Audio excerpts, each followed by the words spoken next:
मैं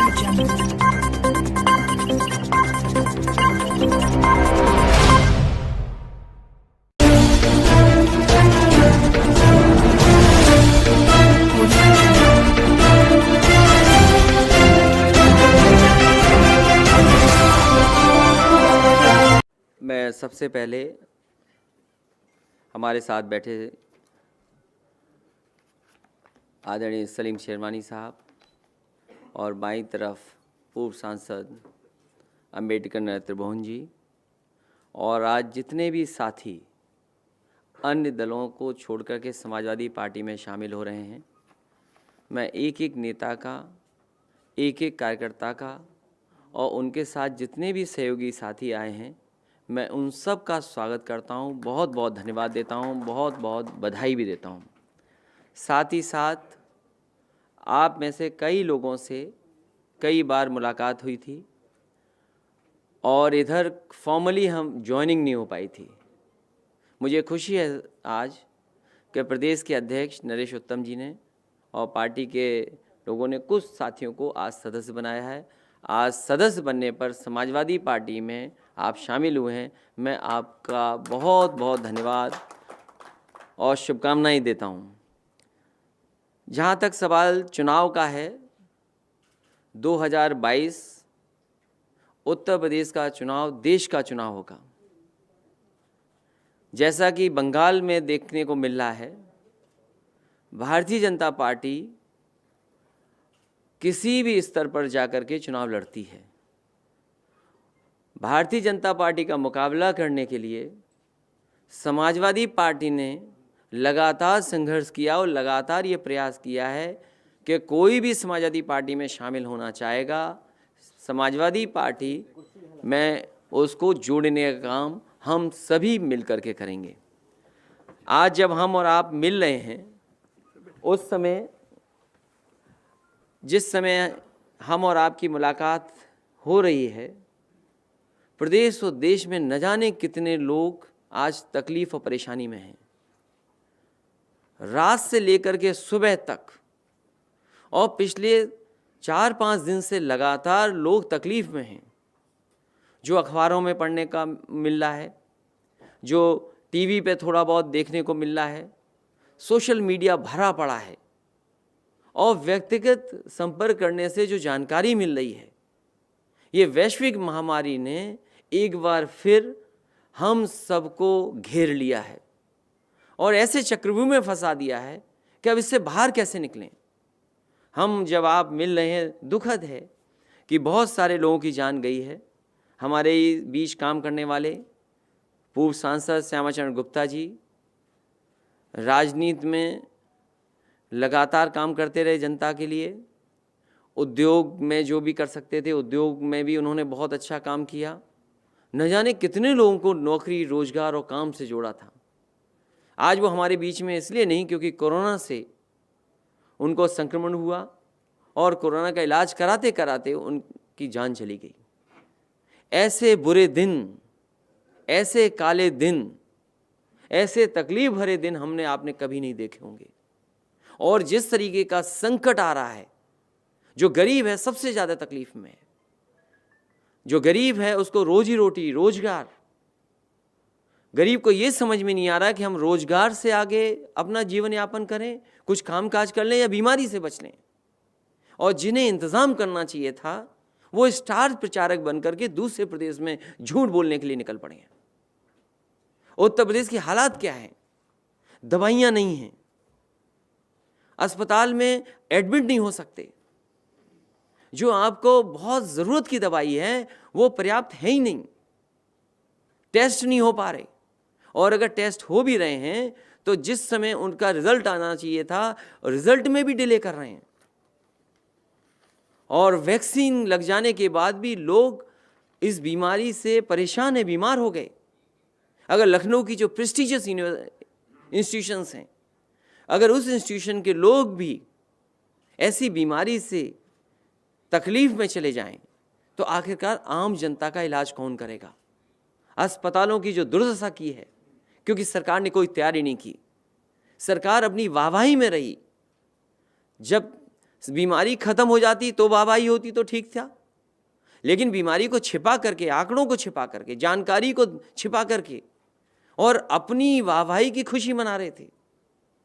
क्या कोई ये सोच सकता है वैक्सीन की जगह जो वैक्सीन लगनी चाहिए थी वो कुत्ते वाली दवाई लग जाए? इससे दर्दनाक, इससे खराब क्या हो सकता है? और फिर आखिरकार सरकार की जो जिम्मेदारी है वो सरकार क्यों नहीं जिम्मेदारी निभा रही है? इनके लिए चुनाव जरूरी है, जान जरूरी नहीं है। जब इन पर पर्याप्त समय था, पर्याप्त बजट था, पर्याप्त इंतजाम करने का वक्त था, इन्होंने इंतजाम नहीं किया। इसकी वजह से पूरे के पूरे उत्तर प्रदेश के गरीब आम लोग परेशान हैं, जिन्हें ना अस्पताल मिल रहा है, न दवाई मिल रही है, न वैक्सीन हो पा रही है, और ना ही वैक्सीन के लगने के बाद उनके बचाव के लिए कोई सरकार फैसला ले रही है। इसलिए हमें उम्मीद है कि आने वाले समय में उत्तर प्रदेश की जनता बदलाव की तरफ देखेगी, और इतने साथी जो आए हैं, जो लगातार समाजवादी पार्टी में जुड़ रहे हैं, ये बदलाव की तरफ ले जा रहे हैं, एक अच्छे उत्तर प्रदेश और खुशहाली और तरक्की वाले उत्तर प्रदेश की तरफ ले जा रहे हैं। मैं एक बार फिर एक एक नेता का, एक एक कार्यकर्ता का जो इनके साथ शामिल हो रहा है, मैं उनको बहुत बहुत बधाई, बहुत बहुत धन्यवाद देता हूँ।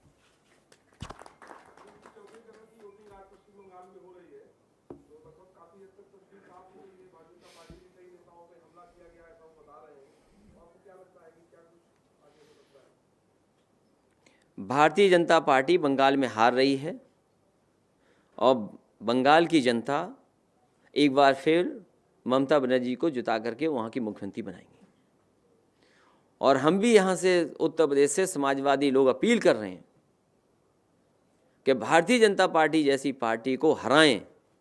आज इनके पास महंगाई का जवाब नहीं है, आज इनके पास किसान के 3 कानून जो लागू हुए हैं उनको कैसे किसान हित में ये बताने का कोई रास्ता नहीं उनके पास। ये काले कानून हैं। बीमारी से लड़ने के लिए कोई पर्याप्त इंतजाम नहीं किया। महंगाई डीजल पेट्रोल की इतनी बढ़ गई जिसकी कोई कल्पना नहीं कर सकता, उसका कोई जवाब नहीं है। सब कारखाने, उद्योग जो लाभ वाले थे सब बेचे जा रहे हैं, उसका कोई जवाब नहीं है। तो इसीलिए जानबूझ करके भारतीय जनता पार्टी जनता को गुमराह करती है।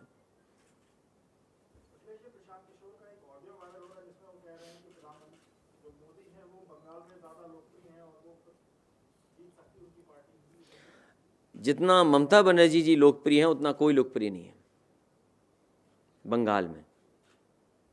सर, सरकार कोविड उत्सव मनाने जा रही है टीकाकरण का 11 से लेके 14 अप्रैल। शहर भर में होर्डिंग लगी है, होर्डिंग की पंचलाइन ये जिसके ऊपर जेठवा फुले जी के जन्मदिन से लेकर डॉक्टर भीमराव अम्बेडकर के जन्मदिन तक ये उत्सव मनाया जाएगा। तो क्या टीका उत्सव पॉलिटिकल उत्सव या सियासी उत्सव सा नजर आ रहा है? क्या सरकार ये बताएगी कि शामली में उत्तर प्रदेश में वैक्सीन लगनी थी, उसमें आपने कौन सा इंजेक्शन लगा दिया? क्या सरकार ये बताएगी कि अपने टेक्निकल स्टाफ को इतनी तैयार किया था कि गरीब जनता को सही समय पर दवाई, सही समय पर सुझाव, सही समय पर इलाज दे देंगे? और सरकार को ये बताना चाहिए कि उनकी जो प्रेस्टिजियस कॉलेजेस हैं, जिनकी जिम्मेदारी थी कि गरीब को मदद मिलेगी, कोरोना के समय पर उनकी सही इलाज होगा। आप बताइए कि कौन सी इंस्टीट्यूशन बची है जहाँ पर इतने बड़े पैमाने पे न लोग हो गए हों संक्रमित? आखिरकार सरकार के पास जवाब क्या है? सरकार जो उत्सव मना रही है, आपको याद होगा इन्होंने वो भी उत्सव मनाया था जिसमें थाली और न जाने क्या क्या बजवाया था। क्या कोरोना उससे चला गया? जो वैक्सीन की तैयारी करनी थी, जो अस्पतालों की तैयारी करनी थी, जो दवाई की तैयारी करनी थी, आज अगर ज़रूरतमंद को सबसे महत्वपूर्ण दवा चाहिए हो तो वो दवाई अवेलेबल नहीं है। अगर आज अस्पताल की ज़रूरत हो बेड की, तो बेड नहीं है। क्या सड़कों पे नहीं मरीज पड़ा हुआ है? लाइन लंबी लंबी लगी हुई हैं। क्या इंतज़ाम किया सरकार ने? और तब जब उत्तर प्रदेश में और दिल्ली में सरकार एक ही पार्टी की है, और फिर किस बड़े पैमाने पर करप्शन हुआ है वो एक विषय अलग है। जो कोरोना के समय पर जो चीज़ ली गई, जो दवाइयाँ, जो इंस्ट्रूमेंट्स लिए गए, जो मेडिकल इक्विपमेंट्स लिए गए, क्या बड़े पैमाने पे बेईमानी नहीं हुई उसमें? क्या उत्सव मनाएंगे? ये उत्सव और प्रचार से ही सरकार चला रहे हैं। राष्ट्रीय अध्यक्ष जी, लगातार विधायकों के साथ बदतमीजी की घटनाएं जो हैं वो सामने आ रही हैं। अभी एक पड़ोसी जिले प्रतापगढ़ से घटना आई है जहां आरोप लगाया है कि पुलिस कप्तान ने उसको मारा है। इस संदर्भ में वो विषय नहीं है, विषय कोरोना बड़ा विषय है। आज लोगों की जान ज़्यादा जा रही है।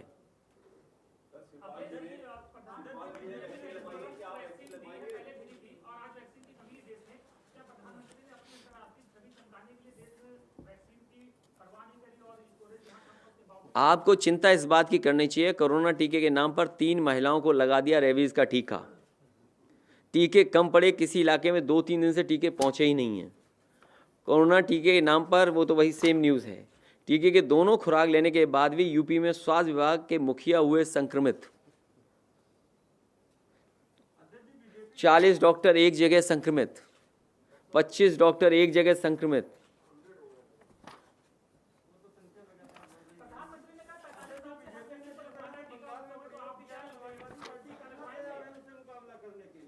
क्या चीज? बीजेपी ने जिस तरह से बंगाल में नया प्रयोग किया है, उससे निपटने के लिए समाजवादी पार्टी कितना तैयार है? अभी हम बता देंगे तो बीजेपी जान जाएगी, लेकिन ये हम आपको बता दें, उत्तर प्रदेश से भारतीय जनता पार्टी का सफाया होगा। क्योंकि आज भारतीय जनता पार्टी पर जवाब नहीं है महंगाई का। क्या भारतीय जनता पार्टी बता सकती है कि डीजल पेट्रोल क्यों महंगा हुआ है? क्या भारतीय जनता पार्टी ये बता सकती है खाद और डीएपी की महंगाई क्यों हो रही है? क्या भारतीय जनता पार्टी ये बता सकती है कि मीटर ठोक करके और बिजली का बिल महंगा कर दिया? आपने यहाँ पर प्रधानमंत्री, राष्ट्रपति न जाने कितना पैसा खर्च किया आपने इन्वेस्टमेंट मीट पर। क्या कोई इन्वेस्टमेंट आया उत्तर प्रदेश में? तमाम नौजवान जिनको नौकरी रोजगार चाहिए, क्या आपने रोजगार का इंतज़ाम किया? तो ये बड़े सवाल हैं जिनका जवाब उनके पास नहीं है, और यही सवालों का जवाब उत्तर प्रदेश की जनता आने वाले समय में देगी। नौजवान तैयार है, किसान तैयार है, और इतना अन्याय, उत्पीड़न, इतना लोगों का अपमान किसी सरकार ने इतना अपमान नहीं किया होगा जितना इस सरकार में अपमान हो रहा है। आप सरकार के खिलाफ सच्चाई बोल देंगे तो आप अपमानित हो जाएंगे।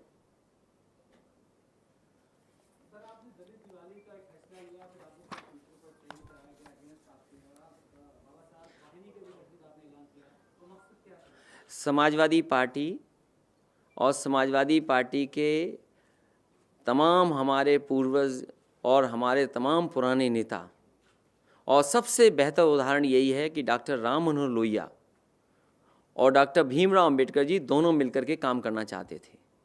एक समय ऐसा आया था कि दोनों ने फैसला लिया कि दोनों मिलकर के काम करेंगे। वो परिस्थिति और समय नहीं मिला जिसकी वजह से दोनों विचारधाराएं एक नहीं हो पाई। मुझे खुशी इस बात की कि समाजवादी पार्टी पूरा संगठन आने वाले समय में दिवाली का आयोजन होगा, और नाम तो कुछ भी हो सकता है, नाम पे शिकायत हो सकती है, लेकिन नाम तो हम कहें कि बाबा साहब के नाम पर अंबेडकर दिवाली हो सकती है, हमारा समता दिवस के नाम से हो सकता है, हम नाम तो कोई भी कर सकते हैं।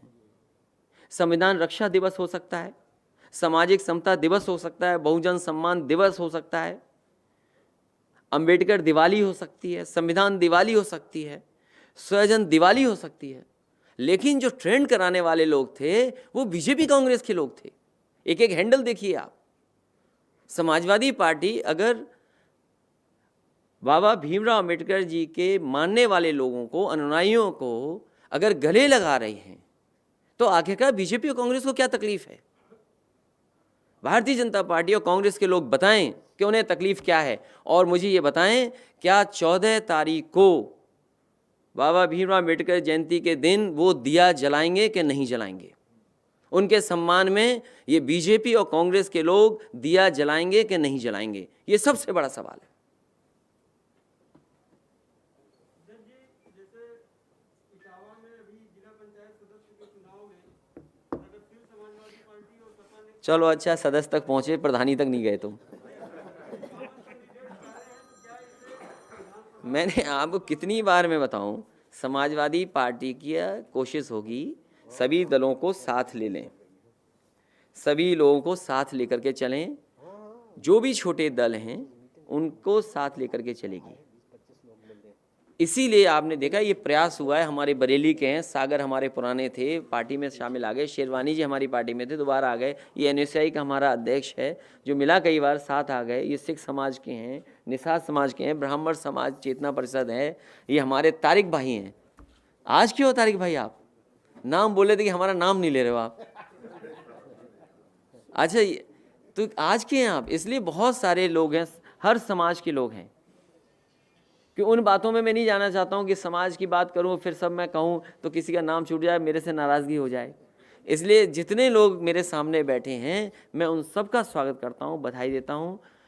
इससे पार्टी को ताकत मिलेगी और लोग जुड़ेंगे और लगातार जोड़ने का काम समाजवादी पार्टी करती रहेगी।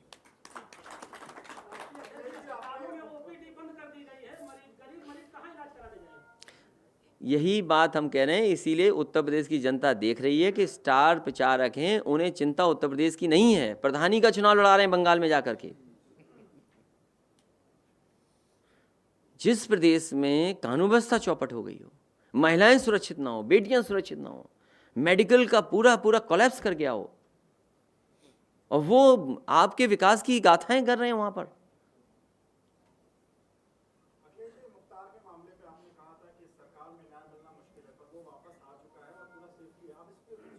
मुझे उम्मीद है कि न्यायालय से न्याय मिलेगा, और भारतीय जनता पार्टी सरकार से आप किसी को न्याय की उम्मीद नहीं कर सकते आप। अभी हमारे एक साथी ने जो पीछे पूछा कि एक विधायक को कपड़े उतार करके जमीन पर लेटना पड़ गया। अब उसका पक्ष कुछ भी हो सकता है,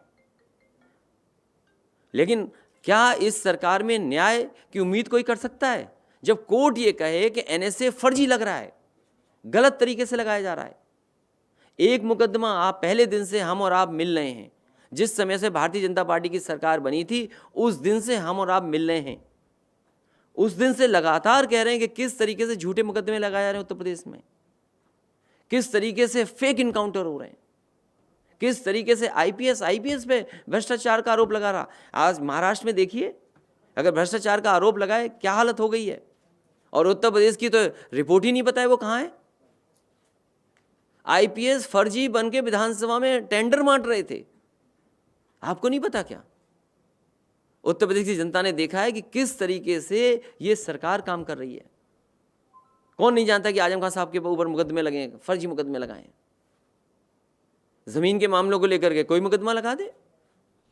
ये कैसे हो सकता है कि पुरानी सरकार के, पुरानी कैबिनेट के फैसले उस समय उस सरकार में सही थे, इस सरकार में गलत हो गए।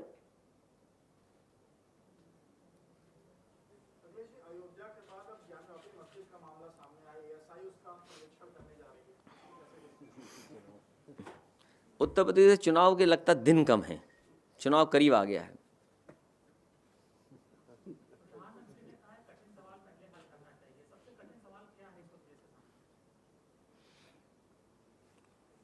कठिन सवाल यही है कि भारतीय जनता पार्टी हटे यहाँ से। और मैं एक बार फिर सबको आपको स्वागत करता हूँ, धन्यवाद देता हूँ आपका। सब लोग आ जाएंगे, फोटो हो जाएगी, आ जाओ कम। और दोनों लोगों को मैं बधाई देता हूं। एक दीप चंद जी हैं, उनके जन्मदिन की बहुत बहुत बधाई, बहुत बहुत शुभकामनाएं। दूसरे साथी हैं शबी हैदर जी, उनको बहुत बहुत बधाई। कौन है? अरे तुम्हारा जन्मदिन है तो तुमने क्या सवाल पूछा? यहाँ आइए जन्मदिन वालों, बहुत शुभकामनाएं।